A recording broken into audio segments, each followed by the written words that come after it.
ज्योतिष रत्न केंद्र चैनल पर हमारे आप सभी प्रिय दर्शक गणों का बहुत बहुत हार्दिक स्वागत और अभिनंदन। मेरे प्रिय साथियों, मैं हूं आचार्य पंडित सर्वदानंद शर्मा। मेरी ओर से भी हमारे आप सभी प्रिय दर्शक गणों को बहुत बहुत प्यार भरा नमस्कार।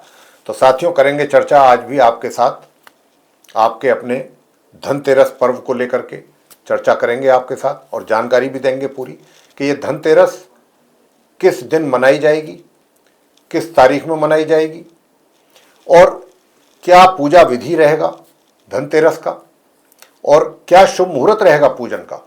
ये सारी चर्चा आज हम इस कार्यक्रम में करेंगे धनतेरस पर्व को लेके। तो साथियों, धनतेरस का जो ये पर्व है, ये कार्तिक मास की कृष्ण पक्ष की त्रयोदशी तिथि को मनाया जाता है। और इस दिन जो देव धन्वंतरी के अतिरिक्त माता लक्ष्मी जी और धन के देवता कुबेर के पूजन की भी परंपरा है। इस दिन यमदेव को भी दीपदान किया जाता है। ऐसी हमारे शास्त्रों के अनुसार मान्यता है कि इस दिन यमदेव की पूजा करने से असमय मृत्यु का भय नहीं रहता है। इस दिन धन्वंतरी भी अवतरित हुए थे और इसी कारण इसे धनतेरस कहा जाता है। देवताओं व असुरों द्वारा संयुक्त रूप से किए गए समुद्र मंथन के दौरान प्राप्त हुए 14 रत्नों में धन्वंतरी व 2 दिन बाद माता लक्ष्मी जी अवतरित हुई थी। उन 14 रत्नों में ये 2 पहले धन्वंतरी और दूसरे माता लक्ष्मी जी अवतरित हुई थी। ये उन 14 रत्नों में इनकी गिनती होती जो समुद्र मंथन से प्राप्त हुए थे, और ये इन 14 रत्नों में शामिल हैं, धन्वंतरी जी भी और माता लक्ष्मी जी भी। इस तिथि को धन त्रयोदशी के नाम से भी जाना जाता है, और इसी दिन से ही दीपावली के 5 पर्वों में से एक धनतेरस के दिन से ही इन पर्वों की शुरुआत हो जाती है। इस दिन साथियों, इस दिन को राष्ट्रीय आयुर्वेद दिवस के रूप में भी मनाने की परंपरा है हमारे देश में। क्यों, ऐसा क्यों है? देव धन्वंतरी जी जो हैं वो देवताओं के वैद्य भी थे, इसीलिए इस आज के दिन यानी कि धनतेरस के दिन इसको राष्ट्रीय आयुर्वेद दिवस के रूप में मनाया जाता है। धन्वंतरी जब समुद्र से प्रकट हुए थे तो उनके हाथों में अमृत से भरा हुआ एक कलश था, इसीलिए ही इस दिन बर्तन खरीदने की परंपरा बनी हुई है। विशेषकर पीतल या चांदी के बर्तन अगर खरीदे जाएं तो बहुत शुभ माना जाता है, क्योंकि पीतल जो है वो महर्षि धन्वंतरी का धातु है, उनका अपना धातु माना जाता है, मनपसंद। इससे घर में आरोग्य, सौभाग्य और स्वास्थ्य का लाभ होता है अगर आप खरीदते हैं पीतल का बर्तन धनतेरस के दिन। और उसके पीछे क्या लॉजिक है ये हमने अभी आपको बताया है। और साथियों, धनतेरस के दिन दक्षिण दिशा में दिया जला करके रखना चाहिए। शास्त्रों के हमारे कथन के अनुसार घर के मुख्य द्वार पर दक्षिण दिशा की ओर दीपक हमें जलाना चाहिए, जैसा मैंने अभी कहा। और साथ ही इनके नाम से 13 दीपक, यम के नाम से, वो भी जला करके उनका पूजन करके उनको भी यमराज के नाम से दान किया जाता है। यमराज के नाम से 13 दीपक जला करके उनको दान किया जाता है। यह पूजन साथियों कब करना चाहिए? यमराज के लिए दीपक जलाना और दक्षिण दिशा में हमारे मेन जो डोर है, दरवाजा है, उसके दक्षिण दिशा में दीपक को जला के रखना, ये कब करना चाहिए साथियों? ये करना चाहिए हमको प्रदोष काल के समय। जी हाँ, यह जो पूजन है ये प्रदोष काल में किया जाता है। और इस दिन आप नए उपहार, चांदी का सिक्का, बर्तन, वाहन और गहने इत्यादि खरीदना आपके लिए बहुत शुभ माना जाता है धनतेरस के दिन। धनतेरस की पूजा विधि क्या है, कैसे किया जाना चाहिए पूजा धनतेरस के दिन? तो धनतेरस की पूजा शुभ मुहूर्त में होनी चाहिए, जिसकी चर्चा हम आपको करेंगे, अभी आगे बताएंगे। आप इस वीडियो को देखते रहिए। और सबसे पहले आपको करना यह है धनतेरस के दिन कि आपको तिजोरी में, अभी तो हम आपको विधि बता रहे हैं कि सबसे पहले तिजोरी में कुबेर यंत्र की स्थापना करें, उसका पूजन करें तथा 108 बार आप इस मंत्र का जाप 108 बार कम से कम जरूर करें, कुबेर की अपनी तिजोरी में स्थापना करके। और मंत्र क्या है? ओम यक्षाय कुबेराय वैश्रवणाय धन धान्य अधिपतये धन धान्य समृद्धि में देही दाप्य स्वाहा। ये है मंत्र। साथ ही धन्वंतरी जी की पूजा भी आप करें, और संध्या काल में पूजा करने से विशेष फल की प्राप्ति हुआ करती है, और विशेष रूप से अगर आप शुभ मुहूर्त में करते हैं।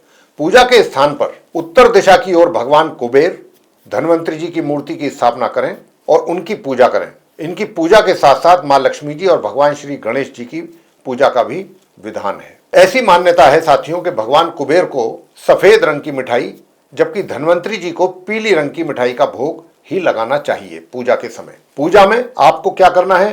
फूल, फल, चावल, रोली, चंदन, धूप, दीप का इस्तेमाल करना बहुत शुभ माना गया है। और जैसा कि हम आपको बता भी चुके हैं कि इस दिन यमदेव के नाम से भी दीपदान करने की परंपरा है, वो भी करना चाहिए।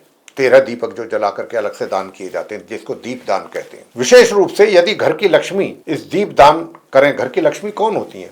जो महिला है, तो पूरा परिवार स्वस्थ रहता है, ऐसी भी मान्यता है अगर उनके द्वारा ये दीप दान किया जाए। दीप जलाकर उनका पूजन करके श्रद्धा भाव से यमदेव को नमन करें और फिर उसका दान करें। साथियों, पूजा का शुभ मुहूर्त जिसके लिए अब आगे हम आपको बताने जा रहे हैं। देखिए, वैसे तो प्रदोष काल में मैंने कहा कि दीपदान व लक्ष्मी पूजन करना काफी शुभ होता है।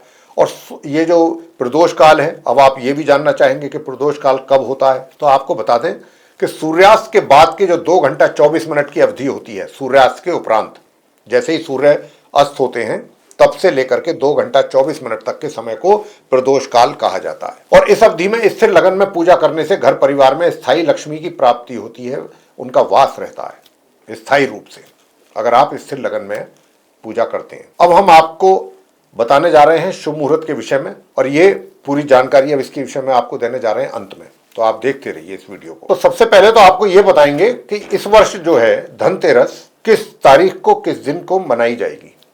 तो इस वर्ष धनतेरस 18 अक्टूबर 2025 को मनाई जाएगी। वैसे इस वर्ष धनतेरस का जो पर्व है पूरे देश में 18 अक्टूबर 2025 शनिवार को ही मनाया जाएगा। वैसे तो यह पर्व नरका चौदस या छोटी दीपावली से एक दिन पहले ही मनाया जाता है, लेकिन इस बार यह पर्व 18 अक्टूबर को क्यों मनाया जाएगा, इसके पीछे हमारे शास्त्रों में क्या नियम बताए गए हैं, सबसे पहले तो हम ये जानेंगे। तो साथियों, धनतेरस कार्तिक माह में कृष्ण पक्ष की उदय व्यापनी त्रयोदशी को मनाई जाती है। उदय व्यापनी त्रयोदशी को मनाई जाती है। उदय व्यापनी त्रयोदशी से मतलब है कि अगर त्रयोदशी तिथि जो है वो सूर्य उदय के साथ शुरू होती है तो उसी दिन धनतेरस मनाई जाएगी। लेकिन क्योंकि धनतेरस के दिन संध्या के समय, क्योंकि धनतेरस के दिन संध्या समय यदि प्रदोष काल में यमराज को दीपदान भी तो किया जाता है, तो अगर दोनों दिन त्रयोदशी तिथि प्रदोष काल को स्पर्श करती है तो दूसरे दिन धनतेरस मनाई जाएगी। और इस वर्ष सिर्फ 18 अक्टूबर 2025 को त्रयोदशी जो है वो प्रदोष काल को स्पर्श कर रही है, इसीलिए धनतेरस का पर्व 18 अक्टूबर शनिवार 2025 को ही मनाया जाएगा। प्रदोष काल की अवधि सूर्यास्त के, जैसा मैंने कहा भी है, कि 2 घंटा 24 मिनट बाद तक रहती है, और इसी अवधि में स्थिर लगन में पूजा करना, धनतेरस की पूजा करना बहुत ही शुभ माना जाता है। अब हम आपको पूजा का शुभ मुहूर्त की समय अवधि भी बताने जा रहे हैं, आप ध्यान से सुनते रहिए। सबसे पहले तो आपको बता दें कि त्रयोदशी जो आरंभ होगी वो 18 अक्टूबर 2025 के दोपहर 12:20 से आरंभ होगी, और इसकी समाप्ति जो है वो 19 अक्टूबर 2025 दोपहर 1:52 पर होगी। अब हम आपको ये भी बताना चाहेंगे कि भाई आपको जो पूजा करना है धनतेरस का, वो शुभ मुहूर्त उसके लिए क्या रहेगा 18 अक्टूबर को। तो देखिए, पूजा का जो शुभ मुहूर्त है वो शाम को 7:17 से लेकर के शाम 8:18 तक रहेगा। उसकी कुल अवधि रहेगी 1 घंटा और 1 मिनट। प्रदोष काल की जो समय अवधि है वो उस दिन शाम को 5:48 से लेकर के शाम के 8:18 तक रहेगी। तो आप जो पूजा का जो समय है जो हमने आपको बताया है शुभ मुहूर्त, वो शाम 7:17 से 8:18 के बीच में धनतेरस की पूजा कर सकते हैं। क्यों कर सकते हैं?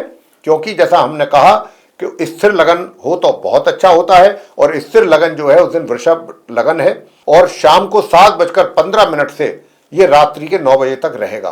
तो आप जिस समय शुभ मुहूर्त आरंभ हो रहा है पूजा का, उसी समय पर वृषभ लगन भी आरंभ हो रहा है। 2 मिनट पहले हो जाएगा बल्कि आरंभ, और 9:10 तक रहेगा। तो आप 8:18 से पहले पहले पूजा संपन्न अपनी कर सकते हैं। शुभ मुहूर्त की समय अवधि जो अभी हमने आपको बताई थी धनतेरस के पूजा के लिए। तो साथियों, हम ये आशा करते हैं कि हमने जो ये जानकारी धनतेरस से के पर्व को लेकर के आपको दी है, इससे आप पूरी तरह से संतुष्ट भी होंगे और ये आपको पसंद भी आएगी। तो अगर आपको ये जानकारी पसंद आई है धनतेरस के पर्व के विषय में, तो आप हमारे इस चैनल को लाइक जरूर, मतलब वीडियो को लाइक कर लें, और चैनल को भी सब्सक्राइब करना ना भूलें। अगर अभी तक आपने नहीं किया है चैनल सब्सक्राइब तो जरूर कर लें, और अधिक से अधिक मात्रा में इस वीडियो को दूसरे लोगों के साथ शेयर करें ताकि वे लोग भी जानकारी का अच्छा लाभ ले सकें। और यदि आप चाहते हैं आने वाले दिनों में जो भी हमारे वीडियोस बनेंगे एस्ट्रोलॉजी के भिन्न भिन्न विषयों पे, वे सब भी आप तक पहुंचते रहें एक एक करके और उनका भी समय पर आप लाभ लेते रहें, तो फिर उसके लिए बेल आइकन प्रेस जरूर कर दें।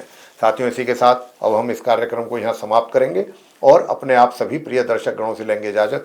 आप सभी का सहृदय बहुत बहुत धन्यवाद। जय माता दी।